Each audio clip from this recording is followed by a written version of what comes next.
NATO का समर्थन और नेटो की तरफ से ऑफ कोर्स सिर्फ साइकोलॉजिकल सपोर्ट नहीं, हथियारों का भी सपोर्ट, और उसी के बढ़ावे पर यूक्रेन ने ये कदम उठा भी दिया। लेकिन अब इसके दुष्परिणाम भी तो होंगे, रूस की तरफ से पलटवार भी तो होगा। यूक्रेन ये जान रहा है कि बिना किसी सपोर्ट के या बिना किसी इस तरीके से जो सपोर्ट सिस्टम हथियारों के तौर पर है या फाइनेंशियली है, इस सपोर्ट के बिना यूक्रेन आगे नहीं बढ़ सकता, क्योंकि अपनी तो चीज़ें कब की नष्ट हो चुकी हैं। ऐसे में नेटो देशों का इस हद तक सपोर्ट के रूस की सीमा में घुस जाओ, इसके पीछे आपको स्ट्रैटेजी कुछ नज़र आ रही है? क्या ये युद्ध रुकेगा? क्या रूस पीछे हटेगा या और दोगुनी ताकत के साथ फिर से यूक्रेन पर हमला करेगा? निसंदेह रशिया इसको रिस्पॉन्ड करेगा और यहाँ पर भी रशिया के आने वाले समय में बड़े हमले यूक्रेन पर किए जाएंगे, इसमें कोई दो राय नहीं है। और रशिया यूक्रेन के बीच का ये युद्ध 2.5 वर्षों से जारी है और इसके आगे अभी लंबा चलने की पूरी संभावना दिखाई देती है, क्योंकि ये जो पूरा युद्ध है ये वास्तविक रूप से रशिया यूक्रेन के बीच का युद्ध नहीं है, बल्कि ये जो युद्ध है परोक्ष रूप से इनडायरेक्ट तरीके से United states of America, NATO तथा रशिया के बीच में चल रहा है। और यूक्रेन की टेरिटरी का जो इस्तेमाल है वो बैटल ग्राउंड के तौर पर किया जा रहा है। और यूक्रेन यदि 2.5 वर्षों से ये युद्ध लड़ रहा है तो जाहिर है कि उसके पीछे यूनाइटेड स्टेट्स ऑफ अमेरिका और नेटो की जो पूरी सैनिक और आर्थिक ताकत उसके पीछे खड़ी है। ये यूक्रेन के सैनिकों ने जरूर अपने राष्ट्र की रक्षा के लिए संकल्पबद्धता दिखाई है, लेकिन यूक्रेन के पास वो शक्ति नहीं थी कि वो 10 से 15 दिनों से ज़्यादा रशिया को फेस कर पाता। ये युद्ध वास्तविक रूप से महाशक्तियाँ इनडायरेक्ट तरीके से लड़ रही है। ये जो हमला हुआ है यूक्रेन के द्वारा जो पश्चिमी रशिया के कुर्स्क रीजन के सुज्जा नामक शहर पे, ये जाहिर है कि यूनाइटेड स्टेट्स ऑफ अमेरिका और नेटो की शहर पर किया गया है। आप जानते हैं कि यूनाइटेड स्टेट्स ऑफ अमेरिका में वर्तमान समय में इलेक्शन कैंपेन चल रहा है। वहाँ पर आने वाले समय में अगले 2 महीनों में चुनाव होंगे और कमला हैरिस और राष्ट्रपति ट्रंप के बीच में कड़ी टक्कर है। और जहाँ तक बाइडेन एडमिनिस्ट्रेशन पूरी तरीके से वो कमला हैरिस के पक्ष में लगातार कैंपेन कर रहा है। और जाहिर है कि यूक्रेन के विषय पर जब कभी भी यूएस के इलेक्शंस में सवाल पूछे जाएंगे तो कमला हैरिस लगातार इस बात को ये दिखाने की कोशिश करेंगी कि वो यूक्रेन की लड़ाई बहुत ही जबरदस्त और संकल्पबद्ध तरीके से लड़ रही है। यूक्रेन उसमें जो है आगे बढ़ रहा है, उसको जो है सफलताएं मिल रही हैं इत्यादि इत्यादि। तो ये जो हमला है वो यूनाइटेड स्टेट्स ऑफ अमेरिका के अंदर जो इस समय एक राजनीतिक वातावरण है, इलेक्शन का जो एक तो माहौल है, उसके संदर्भ में भी देखा जाना चाहिए। साथ ही साथ यूक्रेन के ऊपर जो रशिया ने उसके जो एनर्जी इंफ्रास्ट्रक्चर्स पे लगातार अच्छा, अभी हम पलटवार की बात कर रहे थे, अपडेट आ गया है। संजीव जी, आपको रोक रही हूं मैं। एक अपडेट आ गया है रूस का, अब यहाँ जवाबी हमला भी कुर्स्क में सामने आया है। सुखोई 25 से यूक्रेनी फौज पर अटैक की खबर है।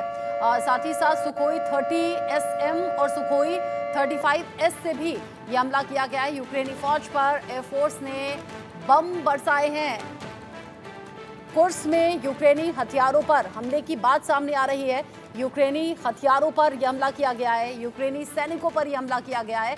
और अब जिसका हम जिक्र कर रहे थे अभी कि रूस चुप नहीं बैठने वाला है, तो उसका एग्जाम्पल भी अब सामने आ गया है कि कैसे एक के बाद एक ये अटैक किए गए हैं और अलग अलग तरीके से ये जो मुश्किलें हैं ये यूक्रेन के सामने, यूक्रेनी राष्ट्रपति के सामने, यूक्रेनी सैनिकों के सामने ये खड़ी हो गई हैं। इन परेशानियों के बीच में आखिर क्या यूक्रेन यहाँ एस्केप रूट निकालेगा, ये देखना दिलचस्प होने वाला है। जवाबी हमला हुआ है रूस का कुर्स्क में, ये जवाबी हमला सामने आया। रूस ने यूक्रेन पर बारूदी प्रहार किया है। यूक्रेनी सेना पर फैब 500 बम गिराए गए हैं यहाँ पर, यानी कि ये जो बम है ये बहुत ज़्यादा शक्तिशाली हैं और इन बम के जरिए यहाँ यूक्रेनी सैनिकों को नुकसान पहुंचाने के इरादे से रूस ने पलटवार किया। रॉकेट लॉन्चर और मिसाइल की तैनाती भी की गई है कुर्स्क में। ये सब तैयारी जो है ये पलटवार के इरादे से हैं। यहाँ व्लादिमीर पुतिन बिल्कुल यहाँ पलटवार भी करेंगे, यूक्रेन को इसका जवाब भी मिलेगा, क्योंकि नेटो के सपोर्ट में आकर यूक्रेन ने हमला तो कर दिया, वो भी रूस की सीमा में दाखिल होकर कर दिया, लेकिन अब उसका जवाब देने की तैयारी रूस ने कर ली है। कुर्स्क में इमरजेंसी लगाई गई है। डोनेट्स्क में यूक्रेनी शॉपिंग मॉल पर अटैक की खबर है। मिसाइल अटैक में 15 लोगों की मौत हो गई है। सुखोई 30 SM और सुखोई 35S से यह हमला किया गया है। यूक्रेनी फौज पर एयरफोर्स ने बम गिराए हैं। जब जब बड़ी दहशत होती है, बड़ी तबाही होती है, तो वो एयर स्ट्राइक के तौर पर ही सामने आती है और एयरफोर्स ने ऐसा ही किया है, आसमान से बम बरसाए हैं। मेजर शाह रूस चुप नहीं बैठना था, चुप नहीं बैठा। व्लादिमीर पुतिन का एक इंस्ट्रक्शन और फिर एक्शन ताबड़तोड़। बिल्कुल अर्चना जी, एकदम दुरुस्त बात की है आपने। और जी हाँ, हम इसी बात पे हम चर्चा कर रहे थे और यही अपडेट भी आ गई कि इतने टाइम में रूस चुप बैठता। उम्मीद थी कि रूस चुप नहीं बैठेगा, इसके ऊपर रूस और ताबड़तोड़ हमले इंक्रीज कर देगा। अब जाहिर सी बात है, एवरी एक्शन न्यूटन का लॉ ऑफ मोशन है, every action has an equal and opposite reaction.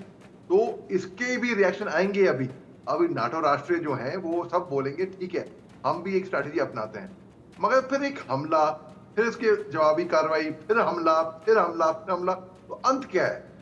तो जो सैनिक जो लड़ रहे हैं, मैं उनकी और उनकी फैमिलीज के लिए देख रहा हूँ। क्योंकि एक सिपाही, एक फौजी लड़ता है इसलिए नहीं क्योंकि उसको नफरत है उसके सामने कौन है, वो इसलिए लड़ता है क्योंकि उसको मोहब्बत है उसके पीछे कौन है, जिनको वो डिफेंड कर रहा है, जिनको वो बचा रहा है। क्योंकि वो नहीं लड़ेगा। मगर एक चीज और है रचना जी, देखिए एक युद्ध के बाद एक माँ इंतजार करेगी अपने बेटे का, एक बाप इंतजार करेगा अपने भाई, अपने बेटे का, एक भाई इंतजार करेगा अपने भाई का, बहन इंतजार करेगी अपनी बहन अपने भाई का, एक दोस्त इंतजार करेगा अपने दोस्त का। आखिर तौर पे जो सियासत लड़ते हैं, जो राजनीति करते हैं, वो हाथ मिलाते हैं। तो युद्ध में फायदा किसको हुआ, नुकसान किसको हुआ? फायदा किसी का नहीं हुआ, नुकसान ही नुकसान है बस सबका। और ये हमारे प्रधानमंत्री ने भी शुरुआत में कह दिया था कि युद्ध में किसी का फायदा नहीं होता है, सबका नुकसान ही होता है।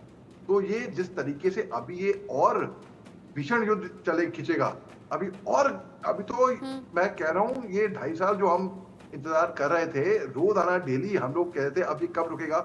10 महीने हो गए, 1 साल हो गया, 1.5 साल हो गया, 2 महीने, 2 साल हो गया, 2.5 साल हो गए, और लंबा चलेगा अब ये। और रूस केवल इसी हमले पे चुप नहीं बैठेगा कि एक हमला कर दिया अब मैं चुप हो गया ना।